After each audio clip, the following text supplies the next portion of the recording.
Seguir? Vamos falar dos apologistas. Existe uma certa conexão entre um assunto e outro que nós estamos tratando. Houve perseguição à igreja? Houve. Perseguição física nós falamos. Só que houve também perseguição intelectual. E é isso que nós vamos tratar agora. E aí surge a figura dos apologistas. O que é uma apologia? É uma defesa.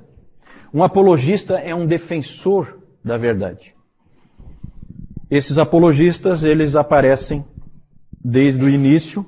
Na verdade, o primeiro ataque intelectual à fé cristã veio com os judeus, foram os primeiros a atacarem o cristianismo. E lá no Novo Testamento nós já vemos como é que é a linha de defesa do cristianismo em relação aos judeus. Já no Novo Testamento a gente vê isso. Quem é que lembra? A linha é sempre a seguinte: o cristianismo é uma continuidade do judaísmo. Porque é a vinda do Messias prometido. Então sempre a igreja teve o Antigo Testamento como suas escrituras, porque não é nada mais nada menos do que uma continuidade. E o judaísmo, quando ele não migra para o cristianismo, ele estagnou, ele errou o alvo. Quem é que lembra onde no Novo Testamento que nós já temos defesas nessa linha? Vamos lá, provinha, prova oral. Defesa nessa linha de que o cristianismo nada mais é do que uma continuidade do judaísmo. Em Atos, Pedro em Atos, tem um exemplo melhor em Atos. Estevão, perfeito ali, né? É uma apologia bem clara em que ele mostra toda a sequência e apontando para essa linha de raciocínio. Temos uma carta também no Novo Testamento que é praticamente trabalha só isso. Qual é? Qual é a carta? Hebreus, exatamente. Hebreus. É a carta aos... também trabalha exatamente isso, uma continuidade em relação ao judaísmo. É isso que o livro de Hebreus trata. Que segundo Lutero cria, né? Foi escrita por Apolo. Também é um nome duvidoso, porque também é o nome de um deus grego. Apolo de Alexandria, né? O grande pregador. Né? É isso aí. Não vou dar por causa do deus grego, né? Mas é nome duvidoso. Tito já está nessa turma aí. Só que eu quero trazer alguém realmente mau para o meu lado. Eu já trouxe o Augusto e quero ver se trago mais alguém. Rafael é anjo, né? Não, esse aí escapou. Esse aí escapou. E essa briga com o judaísmo continua depois, não é só no Novo Testamento, não. Há um ataque muito forte de alguns judeus. E um livro que existe da antiguidade é um livro do Justino Mártir, em que ele conta, Justino Mártir é um pai da igreja, ele conta de um debate que ele teve com um judeu helenista chamado Trifo. O nome desse livro é Diálogo com Trifo. E é um livro muito interessante, há um debate entre os dois, muito bom, em cima das escrituras. O Justino começa a trazer todo o texto possível e imaginável, tem até uns fatos pitorescos, que ele traz um texto lá de Salmo 96:10, que ele vai e cita e acha que está abafando, que é Salmo 96:10, ele pega e diz pro Trifo o que ele tinha a dizer daquele texto, que diz assim: dizei entre as nações, do madeiro reina o Senhor. Salmo 96:10. Do madeiro reina o Senhor. Então, Jesus Cristo reinando da cruz. Aí o Trifo foi pegar a Bíblia dele e falou assim: isso aqui eu não tenho aqui não. Na minha Bíblia não está escrito assim não. Na minha Bíblia, Salmo 96:10 diz: dizei entre as nações, reina o Senhor. Exatamente. Aí o Justino dá uma de esperto e fala: tá vendo? Isso aí são esses rabis de vocês que já foram lá e tiraram aquele pedaço ali. Quando na verdade não era nada disso, era algum escriba cristão que tinha incluído um pedaço ali, né? E o Justino estava com essa cópia que não estava fiel ao original, e o Trifo tinha Velho Testamento em hebraico, e o Justino tinha o Velho Testamento, a Septuaginta, a versão em grego. Já com esse copista que achou que estava abafando, né, botou lá em homenagem ao Senhor do Madeiro e tal. E são fatos pitorescos assim. Esse debate durou 2 dias e ninguém conseguiu mudar a posição do outro, mas é impressionante nesse livro, eu nunca vi o livro, mas tem os testemunhos nesse sentido, de que houve um tratamento extremamente cortês entre eles, um tratamento em excelente nível, eles se tratam como amigos no final, é uma situação que não perdurou no futuro. Depois a relação cristãos e judeus passou a ser péssima, né? Os rabis lançaram lá o tal do Talmud babilônico, atacando e jogando anátema para todo lado em cima dos cristãos, e os cristãos começaram a usar expressões do tipo assassinos de Cristo para os judeus, né? João Crisóstomo, um dos pais da igreja, foi um desses que utilizou esse nome e perpetuou esse nome aí. Quem são os judeus? São os assassinos de Cristo. Então a situação se deteriorou.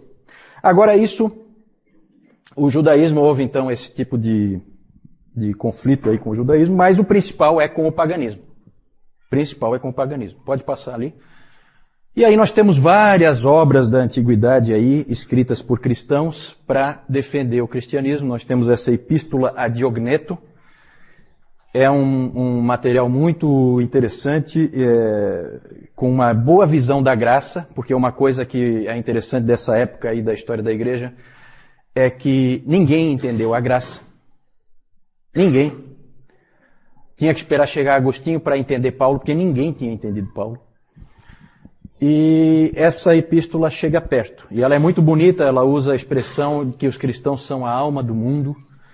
Ela tem, assim, momentos bem interessantes. Esse Octávios de Minícius Félix é a história de um diálogo entre Octávios e Cecílius. Esse Octávios era cristão e ele, então, começou a discutir com esse Cecílius. E ele acaba convertendo os Cecílios. E é interessante que já naquela época, quando você pega esse material, que é lá do 2º século, você já vê os mesmos ataques à fé cristã que existem hoje. É impressionante como é sempre as mesmas coisas que se diz. Não há assim novidade, né? É sempre a mesma coisa. Esses ataques que vinham de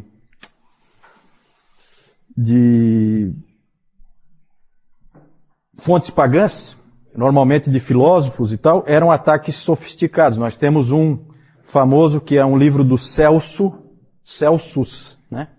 Esse Celso, não tem no Celso aí não, né? Eu tô louco para trazer alguém para mim. Esse Celso publicou o livro Verdadeira Razão, em que ele ataca, destrói mesmo o cristianismo. E aí vem o Orígenes, que era um gênio, que é aquele que a mãe preservou escondendo a roupa. O Orígenes, ele escreve um livro famoso que se chama Contra Celsum, em que ele rebate todas as acusações do Celso. Então os apologistas sempre esse trabalho de escrita, sempre esse trabalho de ataques, e eles daí se defendem, esses ataques mais sofisticados, mas também havia ataques intelectuais mais grosseiros. E um interessante, que depois o João vai mostrar, é uma pichação que existe hoje em Roma, nas ruínas lá. Existe uma pichação na parede, com uma figura de um burro crucificado, um homem com cabeça de burro, e embaixo escrito, Alexandre adora o seu Deus. Ou Alexandre adorando o seu Deus. Isso é encontrado hoje lá. Na verdade, o que é? É uma gozação de algum vizinho mala lá, do tipo do... né? Que não gostava do Alexandre, não gostava dos cristãos, e então fez ali, uma referência a Cristo daquela maneira em que ele procurava desonrar a Cristo. O Justino Mártir escreveu a primeira e segunda apologia contra os pagãos. Esse homem era um homem de grande inteligência, de grande capacidade, e ele é o principal apologista. Vejam que ele defendeu a fé cristã tanto contra os judeus como contra os pagãos.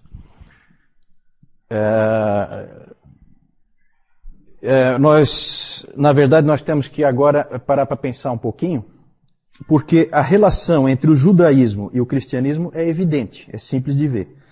Mas a relação entre o cristianismo e o paganismo é um pouquinho mais complicada. E aí havia um problema, havia uma dificuldade. Como tratar a cultura em que a igreja está inserida? Como ver a cultura? Como encarar?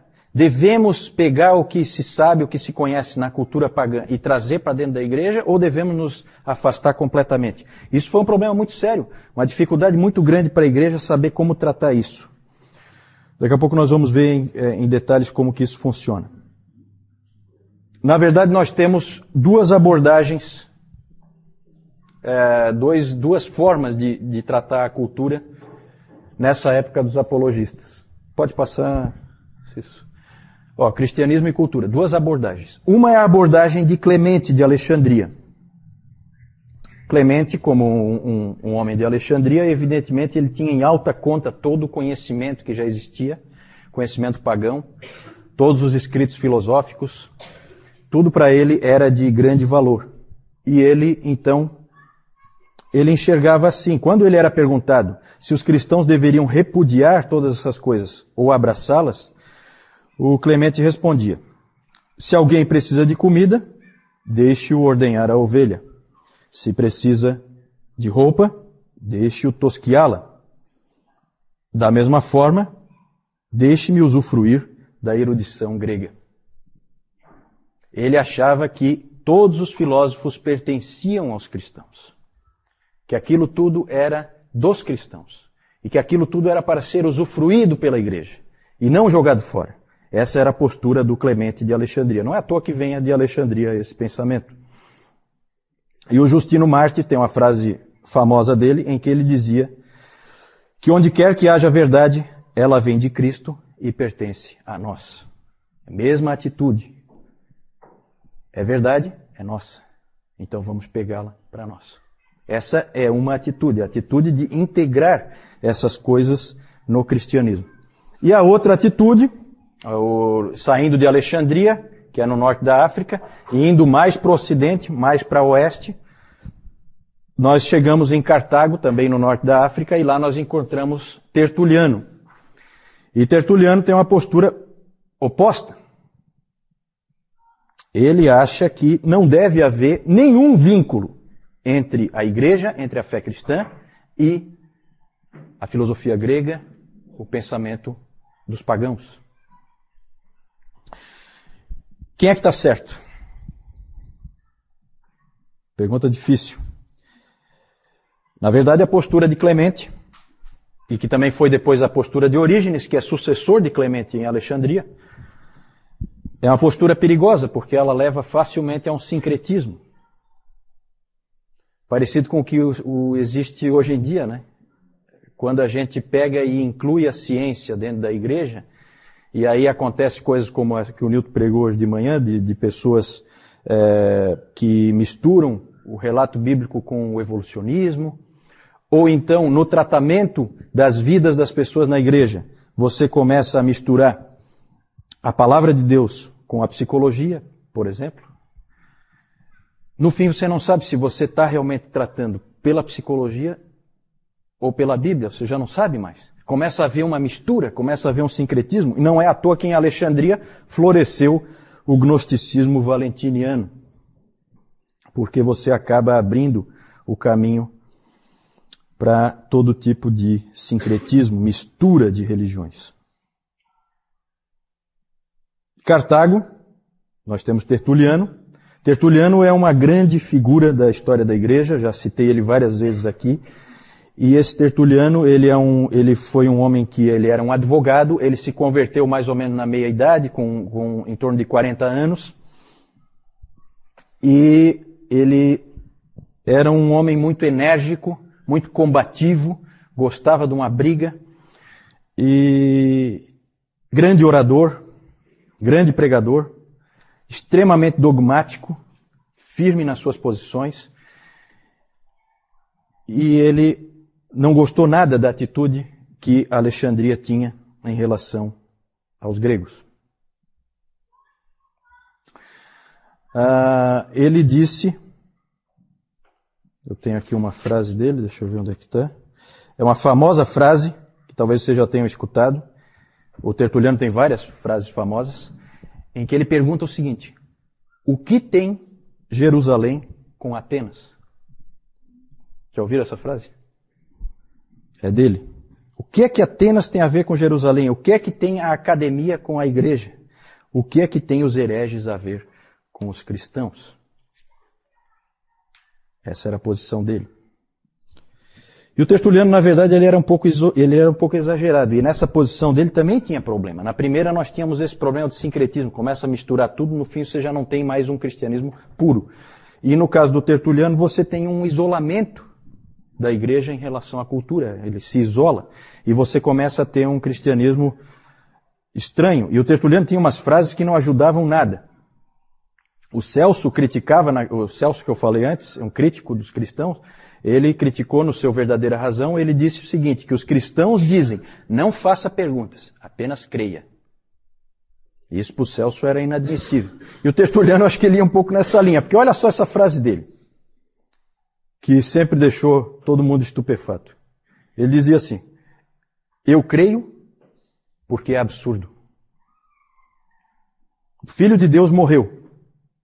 Isso é crível porque é uma tolice.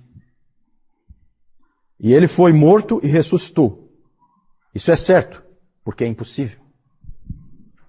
Esse tipo de atitude não ajudava nada, porque, na verdade, pessoas como Celso achavam isso uma coisa irracional. E o cristianismo não é irracional. Então esse aí é um outro extremo que o Tertuliano foi, que também não foi muito legal. O Tassiano, que é outro pai da igreja, esse foi pior ainda, ele era mais radical ainda. E o monasticismo medieval, os monges medievais, não foram numa direção muito diferente, não. Eles foram mais ou menos nessa direção aí. Tem aquele livro, O Nome da Rosa, do Humberto Eco, que eu nunca me atrevi a ler, porque dizem que é terrível de ler, né? Porque ele escreve um monte de línguas diferentes, porque cada monge fala numa língua diferente. E tem até um monge lá que fala todas as línguas juntos, né? Ele sabia tantas línguas na história do Humberto Eco. Ele sabia tantas línguas diferentes que no final ele não sabia falar nenhuma. Então tem trechos lá em que esse monge fala que daí ninguém entende nada porque é misturado as várias línguas. Então é uma coisa esquisita. Mas nesse livro, o filme dá para assistir, né? O livro é complicado de ler. Mas ali tem a história gira em torno de um monge que queria dar um jeito de se livrar das obras de Aristóteles. Certo? Então é dentro dessa atitude aqui do Tertuliano.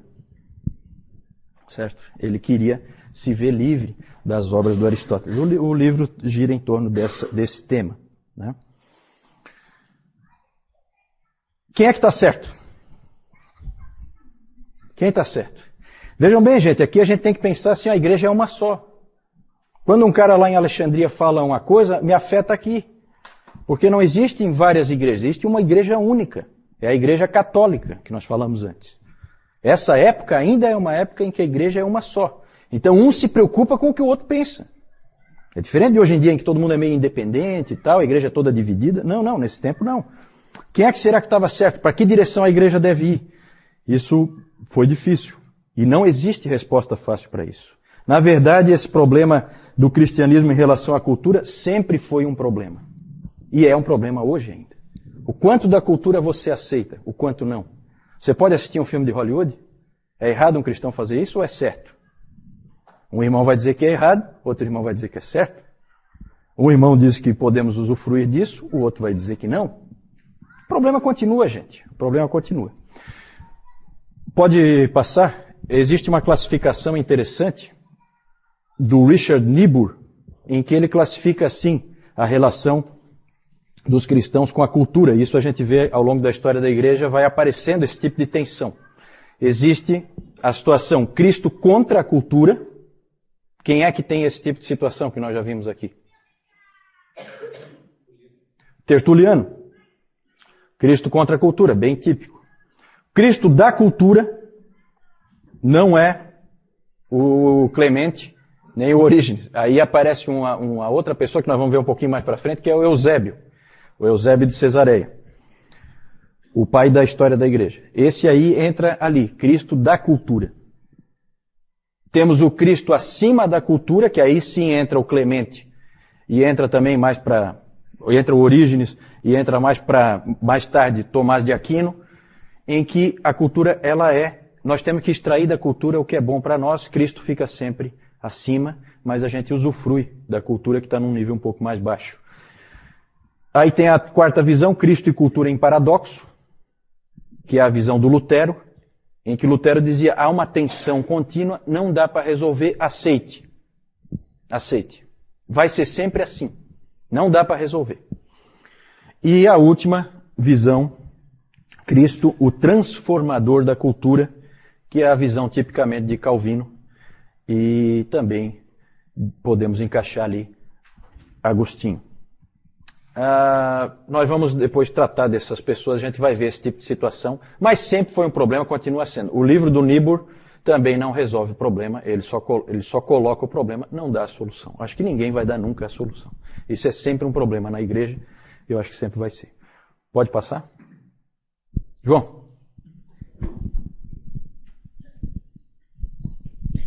Essa aqui é aquela pichação que foi colocada lá no muro ali daquele vizinho mala. Aqui, representando a cruz, aqui uma figura com a cabeça de um burro. E aqui, Alexandre adorando ali o burro. Então, quer dizer, se tem um adorando um burro, seria mais ou menos assim, um burro adorando outro burro, né? E aqui nós temos o Justino Mártir, figura dele. Próximo. Aqui nós temos o famoso farol de Alexandria, o porto de Alexandria também.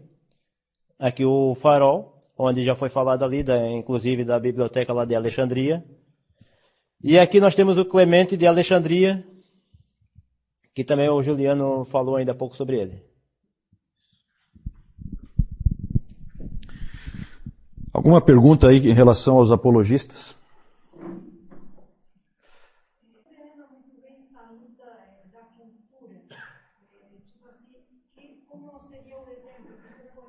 A primeira é em relação ao que quer dizer, o que se quer dizer exatamente com cultura. Cultura aí, no caso, é o que nós costumamos chamar de mundo, né? Na verdade, é tudo, é toda a forma de ser, os valores, as ênfases, a maneira de viver das pessoas que são do mundo. As filosofias que elas seguem, como elas constroem o pensamento delas, a maneira delas aprenderem, as ênfases, tudo isso é a cultura. Nós devemos trazer isso para dentro da igreja ou não? Nós devemos ser semelhantes a eles ou nós devemos ser radicalmente diferentes deles? Sempre foi, né? É hoje, inclusive. Nós temos grupos de cristãos, desde o Amish, que não se mistura em nada com a cultura, até o totalmente mundano que sai no bloco de carnaval, sem problema nenhum. Certo? Então existem essas gradações aí. Numa igreja católica, isso seria um problema seríssimo. Uma igreja única. Hoje as igrejas são divididas, então um não se preocupa muito com o que o outro faz. Mas naquela época, afetava. Quem é que está certo? Para onde a igreja deve ir? Quem é que nós devemos ouvir? Devemos ouvir Tertuliano ou devemos ouvir Clemente? Né? É o problema.